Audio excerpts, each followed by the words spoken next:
बिस्मिल्लाहिर्रहमानिर्रहीम। लाखों करोड़ों दरूद व सलाम नबी करीम सल्लल्लाहु अलैहि वसल्लम पर और उनकी हाल पर। मैं हूं अनाबिया और वेलकम करती हूं आपको अपने यूट्यूब चैनल चटखारे पकवान में। आज हम अपने किचन में बनाने जा रहे हैं कद्दू का सालन, कद्दू और गोश्त का सालन, जो कि हर घर में ही बनता है और इसे बहुत ही पसंद किया जाता है, क्योंकि कद्दू शरीफ हमारे नबी करीम सल्लल्लाहु अलैहि वसल्लम को भी बहुत पसंद थे। तो चलते हैं हम अपने किचन में और अपना सालन तैयार करते हैं। तो कद्दू गोश्त का सालन बनाने के लिए हमें सबसे पहले एक कढ़ाई लेनी होगी और मैं उसमें डालूँगी 1 कप के बराबर ऑयल। ऑयल को आप हल्का सा गर्म होने दें। फिर हम इसमें शामिल करेंगे थोड़े से साबुत मसाले। साबुत मसालों में मैंने शामिल किया है 5 से 6 अदद लौंग, 4 से 5 दाने काली मिर्च के, थोड़ा सा सफ़ेद ज़ीरा और एक दालचीनी का टुकड़ा। और अब मैं इसमें शामिल कर दूंगी एक बारीक कटी हुई प्याज। बारीक कटी हुई प्याज डालकर आप इसको अच्छी तरह से मिक्स कर लें और लाइट ब्राउन होने तक प्याज को फ्राई करते रहें। आप यकीन करें, ये खड़े मसाले डालने से हमारे चिकन की स्मेल भी ख़त्म हो जाती है और हमारी सालन में जो टेस्ट आता है वो बहुत ही मज़े का होता है। मैं यकीन करती हूँ इंशाअल्लाह आप ये रेसिपी ज़रूर ट्राई करेंगे। तो ये देखें, हमारे प्याज लाइट ब्राउन हो चुके हैं और अब मैं इसमें शामिल करूँगी चिकन। चिकन मेरे पास है 1 पाव के बराबर। मैंने इसको धोकर खुश्क कर लिया था। अब मैं इसको अच्छी तरह से मिक्स कर लूँगी ताकि इसका कलर भी चेंज हो जाए और इसकी स्मेल भी ख़त्म हो जाए। 5 से 6 मिनट तक आप इसको ऐसे हल्की आंच पर फ्राई करते रहें। अब मैं इसमें शामिल कर दूँगी 1 चम्मच के बराबर अदरक और लहसुन का पेस्ट। अदरक और लहसुन का पेस्ट तैयार करते वक्त मैंने उसमें 1 चम्मच के बराबर नमक डाल दिया था। अगर आप चाहें तो नमक अपने टेस्ट के मुताबिक इस्तेमाल कर सकते हैं। इसको अच्छी तरह से मिक्स कर लें ताकि अदरक और लहसुन के पेस्ट का कच्चापन भी ख़त्म हो जाए और ये हमारे चिकन में भी अच्छी तरह से मिक्स हो जाए। 2 से 3 मिनट तक इसकी अच्छी तरह से भुनाई करें। अब मैं इसमें शामिल करूँगी 2 अदद टमाटर, जिसका मैंने पेस्ट तैयार कर लिया है। टमाटरों को अच्छी तरह से मिक्स कर लें और भून लें ताकि टमाटरों का पानी भी खुश्क हो जाए और ऑयल भी ऊपर आ जाए।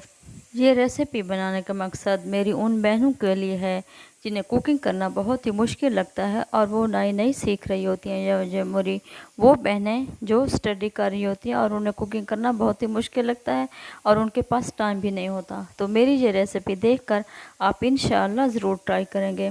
और अब मैं इसमें शामिल करूँगी थोड़े से मसाले। मसालों में मैंने सबसे पहले शामिल किया है 1 चम्मच के बराबर खुश्क धनिया और 1 चम्मच लाल मिर्च का पाउडर। लाल मिर्च का पाउडर डालकर अब मैं इसमें शामिल करूँगी आधा चम्मच हल्दी।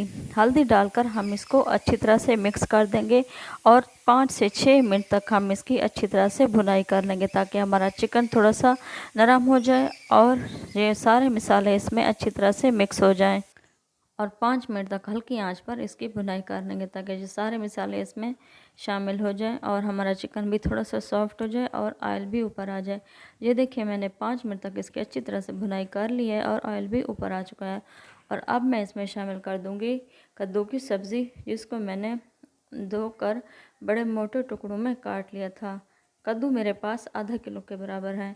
इसको थोड़ी देर आप भून लें ताकि ये कद्दू थोड़े से सॉफ्ट हो जाए। थोड़ा थोड़ा पानी डालते जाएं और इसकी भुनाई करते जाएं। अगर आपको मेरी रेसिपी पसंद आई है तो प्लीज़ मेरे चैनल को सब्सक्राइब कर दें और बेल आइकन को भी प्रेस करना ना भूलिएगा। ये देखें जी, आप इसको थोड़ी देर के लिए ऐसे हल्की आंच पर मिक्स करते रहें और थोड़ा थोड़ा पानी भी डालते रहें। 5 से 6 मिनट तक मैंने इसकी अच्छी तरह से भुनाई कर ली और हमारे कद्दू भी काफ़ी हद तक सॉफ्ट हो चुके हैं। और अब मैं इसमें शामिल करूँगी थोड़े से और मसाले। आधा चम्मच के बराबर सफ़ेद ज़ीरा और आधा चम्मच काली मिर्च का पाउडर। बस ये 2 मसाले हैं, इनको अच्छी तरह से मिक्स कर लें और थोड़ा सा पानी भी डाल दें ताकि ये सारे मसाले इसमें अच्छी तरह से मिक्स हो जाएं। और अब मैं इसमें शामिल करूँगी 1 कप के बराबर पानी ताकि हमारा ये चिकन और कद्दू की सब्ज़ी जो है थोड़ी सी और गल जाए। ये देखिए, मैंने इसकी भुनाई की है 5 से 6 मिनट के लिए। इसका ऑयल भी ऊपर आ चुका है। माशाल्लाह हमारा सालन काफ़ी हद तक तैयार भी हो चुका है। 1 कप के बराबर पानी डाल दें और 10 मिनट के लिए आप इसे ढाँप कर हल्की आंच पर छोड़ दें ताकि हमारा चिकन और हमारी कद्दू की सब्ज़ी अच्छी तरह से गल जाए।